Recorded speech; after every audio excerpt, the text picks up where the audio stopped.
Notre table ronde aborde notamment la question du sens de ce que nous mettons en œuvre et de la façon dont nous le présentons. Les questions que nous allons aborder partiront du contexte actuel pour des associations humanitaires à fondement religieux ou avec des valeurs transmises par les traditions religieuses. Nous aborderons ensuite ce qui nous distingue ou peut nous distinguer, quel est le plus que nous pouvons apporter. Et nous nous interrogerons aussi sur la place de la foi dans cette démarche, comment la présenter. Alors à cette table ronde sont présentes Pauline Simon, à ma droite, responsable communication de la Fédération d'entraide protestante, Inès Azaïs, à ma gauche, directrice de Talent et Foi. Et merci, mesdames, de participer à cette table ronde. Et je vous propose, à l'occasion de la première question, d'ailleurs, de présenter brièvement chacune votre association. Alors justement, cette première question, par rapport à la situation dans la société aujourd'hui, dans le contexte que nous traversons, qu'est-ce que cela entraîne, de votre point de vue, pour des associations à fondement religieux ? Je commence, très bien. Pauline. Donc, Pauline Simon, donc, pour la Fédération de l'entraide protestante. Donc, peut-être un mot d'abord sur la fédération. Nous sommes donc une association reconnue d'utilité publique qui se fixe comme objectif de lutter contre toutes les atteintes à la dignité humaine. Nous réunissons 360 associations et fondations au sein de notre fédération qui œuvrent dans le secteur social, médico-social et sanitaire. Et donc qui entreprennent de multiples actions, que ce soit en faveur du logement, de l'hébergement, de l'accès aux soins, enfin voilà. Nous avons des prises de parole assez larges. Et donc 360 associations, ce qui représente à peu près 28 000 collaborateurs, salariés et bénévoles. Pour la question qui donc nous intéresse sur le constat qu'on peut dresser aujourd'hui dans la société, je dirais que d'abord, il existe en France un principe de laïcité auquel les Français sont très attachés et qui rend toujours un peu difficile l'intervention du religieux sous toutes ses formes. Il y a également une sorte presque de réflexe qui consiste à reprendre assez régulièrement le débat de la loi 1905 qui avait déjà été très rude à l'époque, et sur lesquels médias, politiciens, citoyens s'opposent assez régulièrement. Il y a donc évidemment une méfiance, on peut le dire, vis-à-vis du religieux dans la société aujourd'hui, et une méfiance qui, je pense, est exacerbée par les événements récents de janvier, et qui rend évidemment les prises de parole sur le religieux toujours un peu compliquées. Merci, Inès. Inès Azaïs, Talent et Foi. Ici, vous êtes des organisations chrétiennes ou d'autres religions, mais moi je m'adresse prioritairement aux organisations. Ça marche pas ? Alors, je vais déplacer. Ça marche, hein ? Oui, puisque tu en as parlé dans le micro. Donc, vous êtes des organisations de confession, confessionnelles. Nous, Talent et Foi, on s'intéresse aux organisations chrétiennes, une paroisse, un diocèse, un mouvement, une congrégation religieuse. Vous ressentez un besoin en organisation, en animation de réunion, en conflit.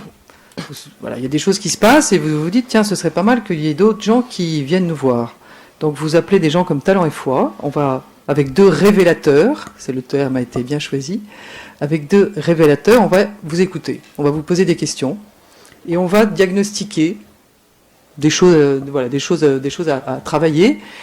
Et donc, on va mettre en place une mission et on va aller chercher un bénévole qui a la compétence pour répondre à votre besoin. Ça s'appelle le bénévolat de compétences. Donc, Talent et Foi, depuis 3 ans, développe le bénévolat de compétences pour des organisations plutôt franciliennes aujourd'hui. Nous, on est encore petits, donc il faut qu'on sache bien marcher pour aller un peu au-delà. Et on se rend compte que c'est très intéressant de permettre à des bénévoles de donner de leur temps. Ça ne leur prend pas beaucoup de préparation, puisqu'ils font ça tous les jours. Animer une réunion, recruter quelqu'un, ils savent faire. Et ça va les ouvrir sur un monde qu'ils n'imaginent pas, qu'ils ne connaissent pas, dont ils peuvent avoir la curiosité. Et nous, en fait, on est des facilitateurs de cette rencontre. Voilà, donc on va les mettre en situation de don dans une entité qu'ils vont découvrir. Ils vont pouvoir parler avec un évêque, avec un prêtre, avec des religieuses, alors que jusqu'à présent, ils ne les voyaient que dans la rue.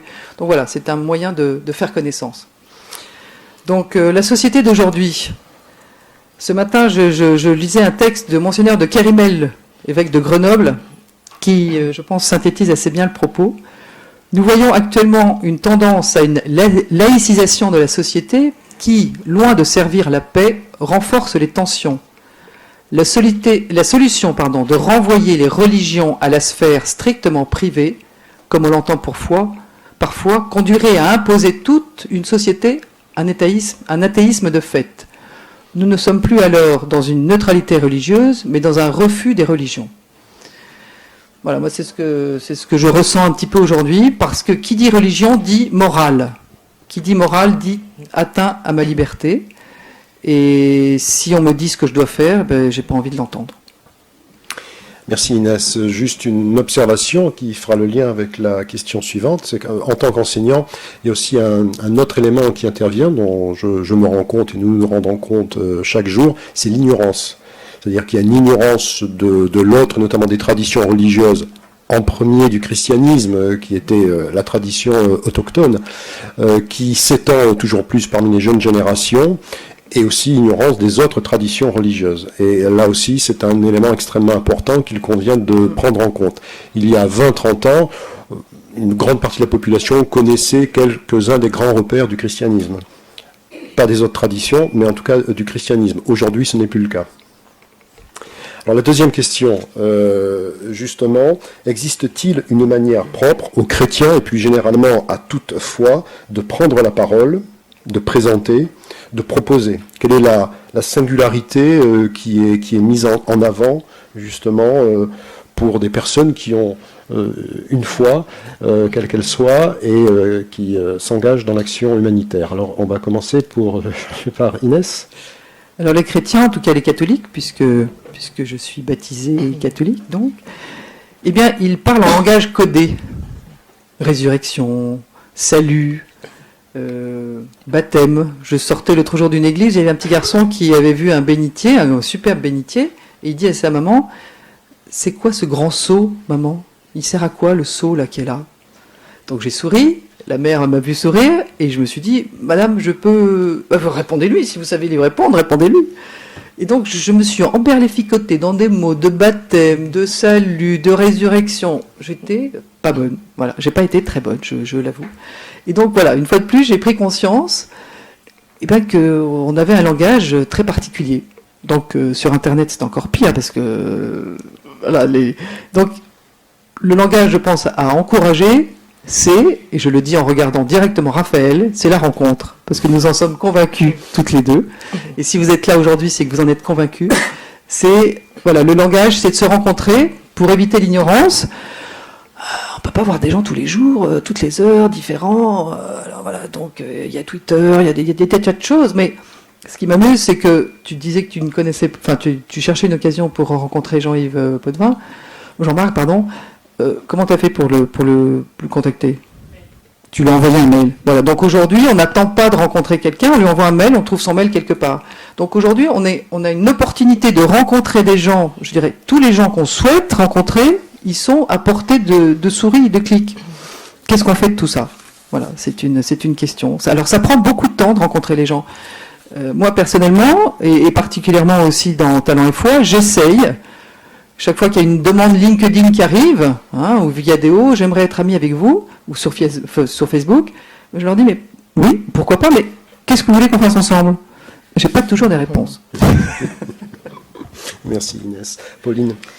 Oui, alors c'est évidemment un peu difficile d'identifier une manière qui serait propre aux chrétiens, parce que évidemment il y a différentes confessions chrétiennes et donc différentes sensibilités.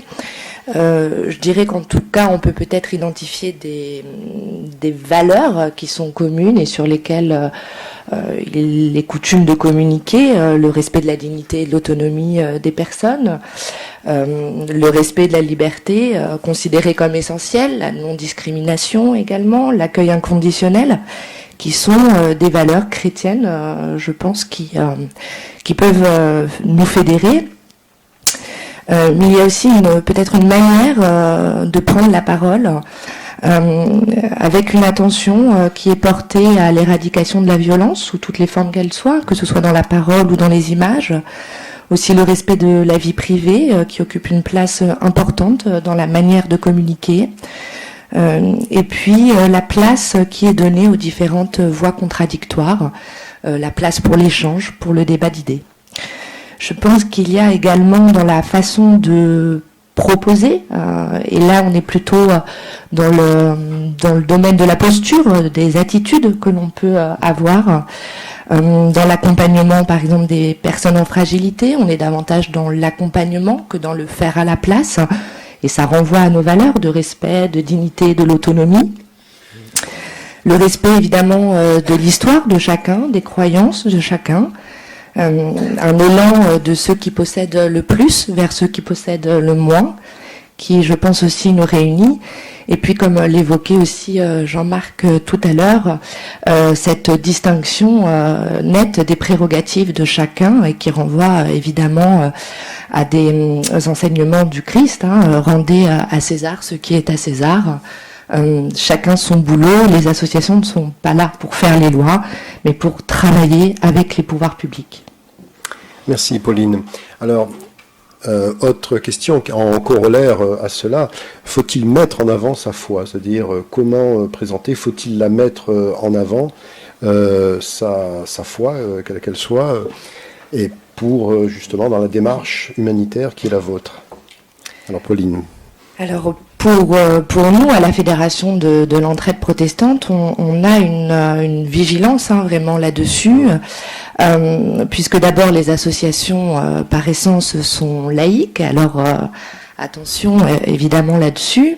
Et puis je dirais que nous n'avons pas, nous en tant que Fédération de l'entraide protestante, vocation à mettre en avant la foi. Notre premier travail, c'est quand même de mettre en avant nos associations et les actions qu'elles mènent sur le terrain. Ce sont des actions qu'elles mènent évidemment au nom de leurs valeurs chrétiennes. Donc c'est plutôt sur les valeurs, nous, que nous allons communiquer, plutôt que sur la foi stricto sensu, si je puis dire. Et puis on va communiquer également, sur ce qu'on peut appeler notre identité spirituelle. Déjà dans le nom même de la Fédération de l'entraide protestante, ça en dit déjà sur notre identité, mais aussi dans les références que l'on fait dans notre charte, puisque nous avons une double référence, à la fois à la Déclaration universelle des droits de l'homme et à l'Évangile. Et puis ce sont des références qui sont également reprises dans notre projet fédératif. Donc il y a une affirmation de l'identité, une affirmation des valeurs, mais il n'y a pas de volonté de promouvoir la foi en tant que telle, ça n'est pas notre travail. Alors, question subsidiaire, cette affirmation, elle passe par des mots, elle passe par un logo, elle passe par des images? Alors elle passe du coup par le nom, évidemment, comme je l'ai dit, de notre fédération, mais elle passe aussi par les actions de communication que l'on peut faire avec nos partenaires, notamment la Fédération protestante de France, avec laquelle nous avons co-signé il y a peu un dossier de presse sur l'accueil des réfugiés d'Irak et de Syrie. Donc il y a des collaborations qui se font, il y a des co-signatures, il y a des partenariats, il y a des échanges, des réunions de travail. Donc on ne s'en cache pas, on ne cache pas notre appartenance, mais ça n'est pas, une fois de plus, notre vocation principale que de revendiquer cette foi. Merci. Inès. Pour rebondir sur ce que tu viens de dire, Pauline, Philippe Godin dit, c'est un philosophe qui réfléchit à l'éducation, pour transmettre nos valeurs, enseignons les vertus. Et alors on peut s'en rappeler, la sagesse, le courage, la tempérance, la justice, la foi, l'espérance et l'amour. Et il dit, l'amour n'est pas une valeur, c'est une force. Donc je trouve ça intéressant de s'ouvrir justement à ce mot de valeur, parce que l'autre jour, quelqu'un me disait, les valeurs, c'est les valeurs de la République, liberté, fraternité, égalité. D'accord, mais tu peux m'en dire un peu plus? Non, tu sais, en fait, voilà, on ne sait plus ce que c'est que les valeurs. Et je trouve ça intéressant de réfléchir à, en fait, ce qui est vraiment dans dans notre éducation. La justice, on apprend quand on vit en famille à être juste les uns les autres, à modérer son caractère, donc à être tempérant, à être sage. Donc voilà, revenons à notre humanité, à ce qu'on sait déjà faire. Donc plutôt de se gargariser de mots dans lesquels on pense que les gens fonctionnent pareil finalement, mais pas toujours. On parle de valeurs, mais on a forcément les mêmes valeurs. Vous allez... A priori. Voilà. Mais si on ne se dit pas lesquelles sont-elles, on peut se tromper. Donc voilà. Donc je trouve ça intéressant de s'arrêter là-dessus. Et voilà, nous c'est plus facile. Nous on s'affiche. Nous on va aider le monde chrétien. Et ça peut être allez, j'utilise le mot, un produit d'appel pour ceux qui sont sur le seuil, qui sont dedans, dehors de l'église, qui ont été... On rencontre beaucoup de bénévoles qui nous disent « Oh ben moi, j'ai tous les certificats de baptême, j'ai tout ce qu'il faut, j'ai passé tous les examens, mais ça ne m'intéresse pas. » Ah, je peux rencontrer un évêque, je peux discuter avec un évêque, en vrai. Alors ça les intéresse. Donc voilà, nous, notre travail aussi, c'est d'aller chercher des bénévoles qui sont un petit peu en questionnement, on va dire, en curiosité. On utilise les réseaux sociaux pour ça, donc moi, je vais à la pêche. Voilà, je cherche les compétences des gens et je leur dis voilà, on est une association, votre compétence nous intéresse. Bon, j'ai des réponses, j'ai des gens qui disent non, c'est pas pour moi, des gens qui disent ça m'intéresse. Voilà, donc c'est du partage de connaissances, je dirais. C'est du partage de connaissances. C'est venez voir de l'intérieur ce que vous n'osez pas voir, ce que vous voyez de l'extérieur. Voilà, c'est un peu une occasion d'approcher. Donc c'est du travail de fourmi. Mais ça permet à des gens de se rafraîchir, de se remettre un petit coup de bénite virtuel sur la tête. Donc voilà, c'est pas mal. Oui, il me semble, c'est une remarque personnelle, et en tant que prêtre aussi, que l'une des grandes difficultés, c'est la façon dont nous percevons, considérons l'être humain. L'être humain, c'est quoi pour nous ? Tout être humain. Et ce que les traditions religieuses aussi peuvent apporter à l'être humain, c'est la dimension spirituelle, qui est particulièrement niée dans la société d'aujourd'hui. C'est-à-dire qu'il y a toute une ouverture dont on mutile l'être humain, dont on prive l'être humain aujourd'hui. Et dans la démarche de tout être de foi, il y a aussi la restitution à chacun de cette dimension trop souvent oubliée. Alors les sociétés essaient de rattraper ça en faisant ce qu'on appelle du mécénat de compétences. J'en profitais pour vous faire la distinguo entre bénévolat et mécénat de compétences. Donc il y a plein de sociétés généreuses qui disent à leurs employés, ben voilà, allez pendant une semaine par mois ou un jour par semaine, allez, vous êtes payé, allez, voilà, on a des contrats avec telle société, votre compétence va être mise à disposition au nom de notre société dans une entité extérieure. Donc ça, le salarié, tout le monde est gagnant. C'est parfait, il y a un échange de compétences, il y a de la curiosité. Tandis que nous, le bénévolat de compétences, on va aller solliciter quelqu'un qui est en activité, de préférence comme ça, il connaît vraiment son monde de compétences, et on va aller le solliciter pour qu'il s'organise pour donner du temps. Et c'est dans le don qu'en fait, comme l'a dit Jean-Marc tout à l'heure, c'est dans le don que l'homme se réalise. Donc c'est ça des occasions tu parles d'humanité, je pense que c'est dans le don que l'homme se réalise. Donc encourageons ce genre de solution. Puisque justement on parle du don, et tout à l'heure on parlait de parole du Christ, il y a l'une des rares paroles du Christ qui n'est pas dans les évangiles, mais qui est dans les actes des apôtres, mais c'est une parole du Christ qui est rapportée non pas dans les évangiles, c'est « il y a plus de joie à donner qu'à recevoir ».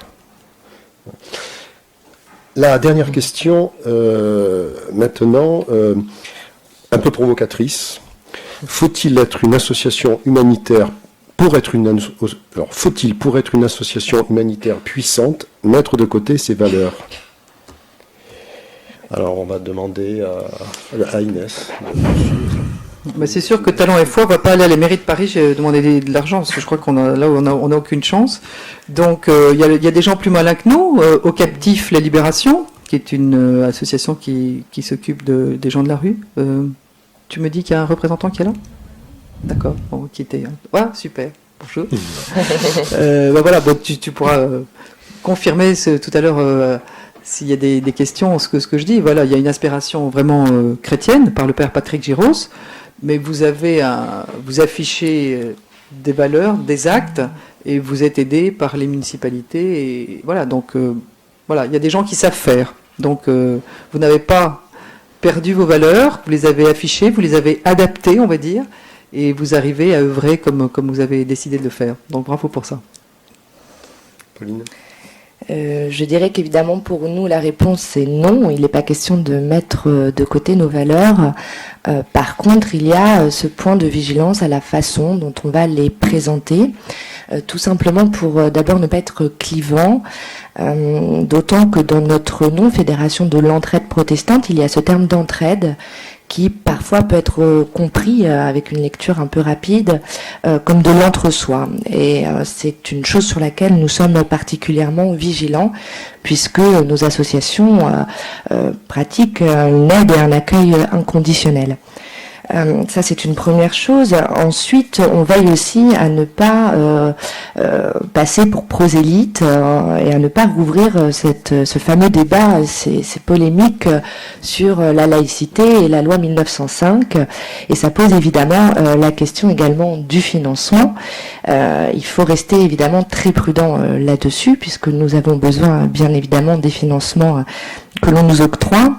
Donc vraiment, plus que de mettre de côté, c'est plutôt rester vigilant dans la façon dont on va présenter nos valeurs, également vis-à-vis des salariés et des bénévoles dans nos associations qui ne sont pas nécessairement chrétiens et auxquels il ne faudrait pas faire peur en aucune façon. Je pense après qu'on peut se retrouver sur des valeurs, et elles étaient évoquées tout à l'heure, la liberté, l'égalité, la fraternité sont des valeurs normalement qui sont communes à toutes les personnes qui vivent en France et qui ont été élevées avec ces idées-là. Donc je pense que nous essayons davantage de fédérer autour de ces valeurs qui peuvent être partagées en veillant, sans mettre de côté nos valeurs, mais à les présenter de façon à ce qu'elles puissent être entendues et comprises par tous. Merci Pauline. Inès. Moi je rajouterais simplement, puisqu'on est dans le domaine de la laïcité, affichons pour ceux qui peuvent qui nous sommes, parce que ceux qui nous cherchent, ils vont nous trouver beaucoup plus facilement. Donc il y a des gens qui sont très heureux de venir aider l'Église. Simplement, vous existez, c'est génial, mais c'est bien sûr que j'ai envie d'aider ma paroisse d'à côté, mais je ne savais pas que c'était possible. Donc voilà, il y a aussi cet angle-là. Merci Inès, merci Pauline. On va laisser la place à la table ronde suivante. Tout à l'heure, il y aura un moment pour la réaction, un temps de réaction, d'échange. Et donc, on ne vous oublie pas. Préparez, si vous avez des questions ou des interventions, il y a des associations qui ont été mentionnées. Leur témoignage serait aussi intéressant, je pense, sera intéressant. Merci. Merci.